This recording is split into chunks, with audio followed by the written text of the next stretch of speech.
Salut, j'espère que vous vous portez bien. Alors aujourd'hui on se retrouve pour un nouveau genre de vidéo sur la chaîne, parce que c'est bien beau de parler beauté, mais c'est aussi bien de se partager ses expériences. Du coup on se retrouve pour une story time et c'est le genre d'histoire qui peut arriver à tout le monde, donc je me dis que c'est pas mal de partager ce genre de malheureuse expérience du coup. Mais bon, bref, j'en dis pas plus, vous allez voir. Donc comme vous avez dû le voir dans le titre, c'est une histoire qui m'est arrivée dans le train et dans une gare RATP, SNCF. Faut savoir qu'il y a de ça, je pense que c'est il y a 4-5 ans. Donc j'étais dans une troupe et du coup je devais faire un trajet tous les soirs de 2 heures aller, 2 heures retour pour aller répéter tout simplement avec ma troupe de théâtre dans le 78 vers La Verrière, Maurepas, etc. Ces petites villes là où je pense qu'il n'y a pas forcément de problème. Mais bon, du coup c'était des répétitions qui se passaient de 20 h à 22 h 30. Donc je rentrais chez moi souvent vers les minuit, 1 h, mais plus 1 h j'irais, sachant qu'il fallait que je prenne un train de banlieue, le RER et ensuite prendre un bus ou marcher quand j'avais plus de bus jusqu'à chez moi. Donc c'était quand même un trajet assez long. Donc du coup j'avais déjà anticipé toutes les mésaventures qui pouvaient m'arriver. Donc lors de mes répétitions, c'est clair et net que le soir je mettais pas de talons, je mettais pas de robe, pas de jupe, rien. Je me maquillais uniquement le teint, donc en clair j'étais la fille banale que vous pouviez croiser en basket ou jean et jogging. Donc voilà, avec des sweats, vraiment la fille lambda. Et je me disais comme ça je pouvais au moins éviter les petits soucis qu'on peut avoir durant les transports, surtout dans les trains ou dans les RER avec les mecs relous. Mais ce soir-là, même ça n'a pas marché. Donc faut savoir que moi je rentre jamais dans le train directement, parce que c'est un train qui arrive à quai et qui reste un long moment à quai avant de partir. Donc du coup j'attends toujours la sonnerie pour rentrer dans le train, et comme ça je peux aussi jauger qui y a dans le wagon dans lequel je vais monter. Donc dans ce wagon là il y avait uniquement une fille. Donc je me suis dit bon bah voilà, je crains rien, et je sais plus combien de temps ça mettait pour arriver jusqu'à la Défense, mais bref je me suis dit donc pendant tout ce temps là je crains rien, il n'y a qu'une fille. Sauf que j'avais zappé que le train s'arrêtait à d'autres stations. Tu t'imagines jamais que tu vas tomber sur des mecs relous, et surtout quand ils sont plusieurs, ben là t'as juste envie de pleurer. Et à ce moment là je peux vous dire qu'il y a tout qui passait, tout et n'importe quoi qui passait dans ma tête. Je m'explique. Donc moi je suis au téléphone tranquillement avec mon ancien copain de l'époque, donc qui était pas en France, qui était parti du coup en Pologne pour ses études. Et du coup je discutais, etc. Donc le train s'arrête à quai à une station, je sais plus laquelle, et je vois 3 mecs monter. Donc je me dis bon, voilà, pas de souci. Je jauge un petit peu dans le wagon, il y a toujours la fille et moi et les 3 mecs qui viennent de monter. D'accord, donc en gros, le wagon est limite vide. Moi je suis sur une place à 4 collée à la fenêtre, et en fait, je vois les 2 mecs se poser sur les places, pas juste à côté de moi, mais de l'autre fenêtre, en fait, de l'autre côté. Et le 3e mec qui s'assoit en parallèle avec moi sur la partie des sièges à 4 où j'étais. Donc bon, moi je suis toujours au téléphone, et vu que je suis pas la fille qui va parler ultra fort au téléphone dans le train, je commence à dire à mon copain, enfin mon ex-copain, attends, je t'envoie un message. Je lui envoie un message et je lui dis, c'est chelou quand même, il y a 3 mecs qui viennent de se poser juste à côté de moi alors que le wagon est vide, il n'y a qu'une autre fille avec moi dans le wagon. Et il me dit méfie-toi. Donc déjà j'avais 2 téléphones sur moi, sachant qu'à l'époque j'avais un Galaxy Note 1, donc c'est quand même un gros téléphone qui coûte assez cher, et je me suis dit je veux pas me le faire voler. Et j'avais un vieux Blackberry qui traînait dans mon sac, du coup j'ai fait un petit switch, changement de téléphone, et du coup je reprends mon copain au téléphone avec le Blackberry et avec l'autre téléphone rangé bien au fond de la poche de ma veste, tu vois, comme ça je me dis au pire s'il me vole mon sac, j'ai mes papiers dans cette poche-ci, j'ai mon téléphone dans l'autre avec mes clés, donc voilà quoi, au pire ils me volent mon sac, je vais pas aller leur courir après. C'était quand même 3 mecs, genre j'étais une naine à côté d'eux. Pourtant je suis quand même grande, hein, je fais quand même 1m74, mais j'étais une naine à côté d'eux. Et là, même si j'ai une grosse gueule et que je suis assez bagarreuse, là contre 3 mecs je faisais pas le poids, je préférais assurer mes arrières. Donc Il y avait mon sac à côté de moi, mais aussi j'avais un autre sac où j'avais des tenues de répétition. Donc je vois qu'un des mecs se retourne vers moi, commence à me fixer, et ces deux autres potes font la même chose. Moi je continue à regarder par la fenêtre, et en fait pendant que je regardais par la fenêtre, non, je les scrutais, je regardais pas le paysage. Dans ma tête j'étais déjà en train de transpirer, à me dire oh là là mais qu'est-ce qui va m'arriver. Je regardais la fille derrière, une brindille, aucune aide avec elle, 3 contre 2. Non, et puis faut se le dire, quand il vous arrive des trucs dans les transports, les gens ne se bougent pas. Et j'en ai eu la preuve pas plus tard qu'hier. Mais bref, ça serait une autre histoire. Donc je commence à switcher des affaires qui étaient dans mon sac en plastique à côté de moi, dans mon sac à main. Je dis à mon copain, attends, je te capte mal, je vais aller voir à côté de la porte si j'entends mieux.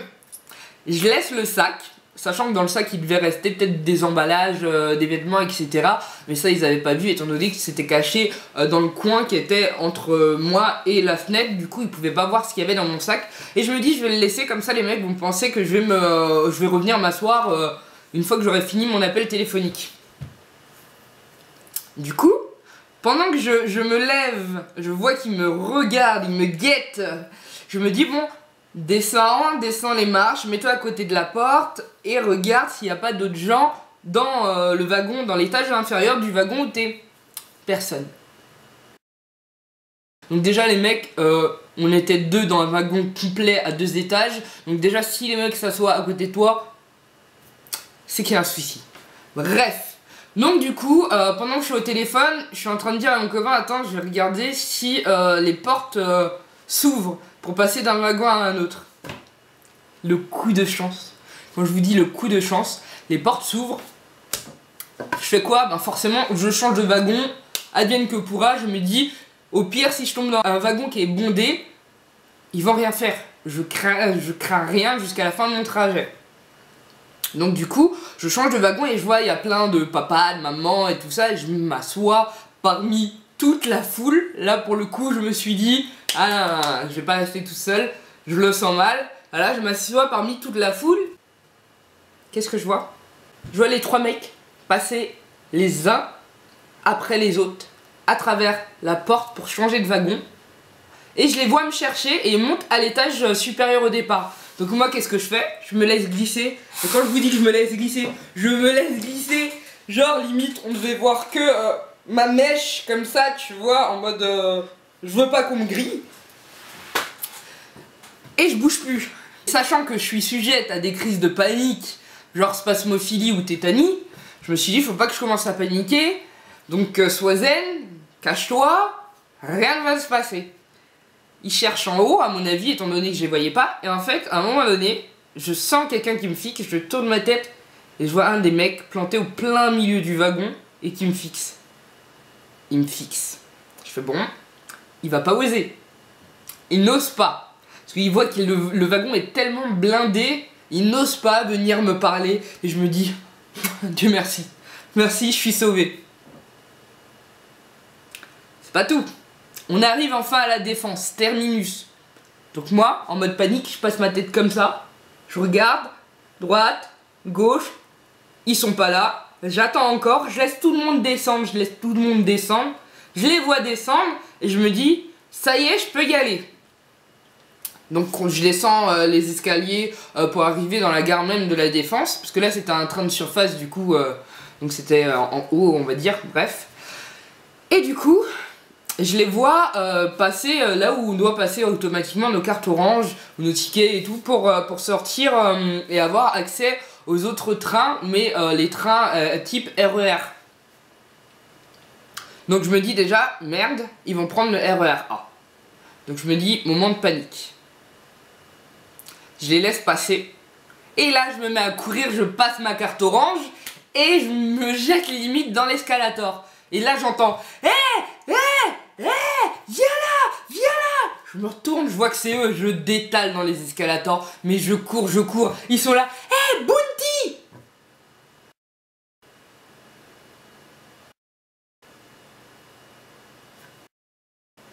Non mais les mecs, depuis, genre on va dire 45 minutes de trajet, je vous fuis.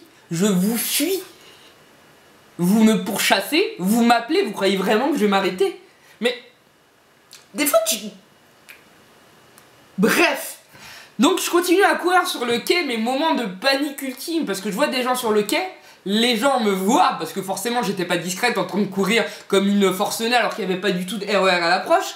Donc je suis en panique, je cours, en même temps je regarde à quelle heure est mon train, je vois que le train il est dans longtemps, je me dis comment je vais faire, les mecs sont toujours derrière moi, personne ne bouge sur le quai.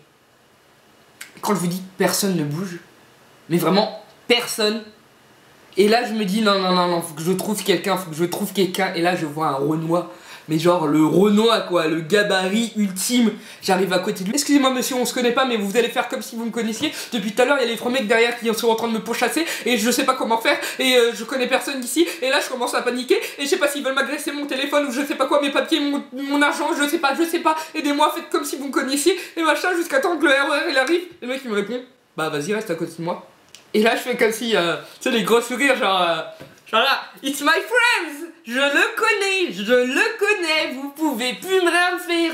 Et du coup je vois les mecs qui s'arrêtent à côté sur le quai, et genre ils me fixent, et limite je lui tenais la manche, tu vois, au mec genre, oh ça va, oui, t'as passé une belle soirée, oui, t'es mon ami, tu sais, oui, tu sais que tu me sauves la vie là, tu sais. Mais vraiment la fille désespérée. Et là le train arrive, et les mecs font demi-tour. Et je peux vous dire, j'étais tellement en panique, je tremblais de partout. Je n'aurais jamais pu parler aussi vite de ma vie que ce jour-ci, avec la panique que j'avais dans le corps. Et du coup, les portes du RER s'ouvrent et qui je vois? RATP Sûreté. Mais quand je vous dis que j'ai dû leur sauter dans les bras, genre... Le mec qui m'a regardé en mode... Mais je m'en foutais. Et là, je leur ai expliqué toute la situation. J'ai donné le signalement des trois mecs. Et ils m'ont juste dit, bah... Ça c'était mes oiseaux. Ils m'ont juste dit du coup bah rentrez chez vous. Voilà. Sauf que bon, quand t'as encore un peu plus de 1h30 ou 1h15 de trajet et qu'il vient de t'arriver ça, je peux dire que t'es pas du tout, mais alors pas du tout rassuré. Du coup je crois que j'ai appelé tous mes amis du monde entier et de ma ville pour venir me chercher. Et au final on m'a récupéré à la gare la plus proche de chez moi et on m'a déposé en voiture. Mais moment ultime de panique, je peux vous le dire. Alors comment vous dire, le fin mot de cette histoire, les filles, quand vous devez aller déjà hyper loin, de nuit en plus, oubliez tout ce qui est talons, jupe, robe, c'est malheureux de le dire, mais on vit dans un monde où forcément tu peux pas. Tu peux pas être toi-même parce que tu risques la mort limite ou je ne sais quoi. Je ne veux même pas imaginer ce qui me serait arrivé si les mecs avaient réussi à me choper. Donc juste comme ça, prévoyez quoi, limite j'ai envie de dire une lacrymo dans le sac, ça serait bien que ça soit autorisé pour les filles. Et le fin mot de l'histoire, c'est qu'on sait jamais comment on peut réagir à ce genre de situation. Je veux pas vous dire de parler aux gens. Moi, à mon avis, j'aurais parlé à un des mecs. C'était fini pour moi. Soyez très vives, réagissez très rapidement, mais pas bêtement. Essayez de venir dans des coins ou monter dans des wagons où il y a beaucoup de monde, même si les gens ne bougeront pas forcément. Ne montrez pas que vous avez peur. Parce que sur le moment dans le wagon, je faisais la maline, hein, genre je n'ai pas peur, je n'ai rien vu. Vous êtes tellement discrets les mecs, vous êtes trop autour de moi, mais je l'ai pas vu. La répète suivante, du coup, je suis venu avec mon copain qui était revenu en France parce que je me sentais pas du tout de refaire le trajet toute seule. Et je me dis que j'ai eu de la chance, tout simplement, et heureusement que je cours très vite. En tout cas, j'espère que ce genre de vidéo vous aura plu. J'ai pas mal d'autres histoires à vous raconter dans les transports en commun, mais des histoires encore plus... Mais du coup, je sais pas si je referai d'autres story time.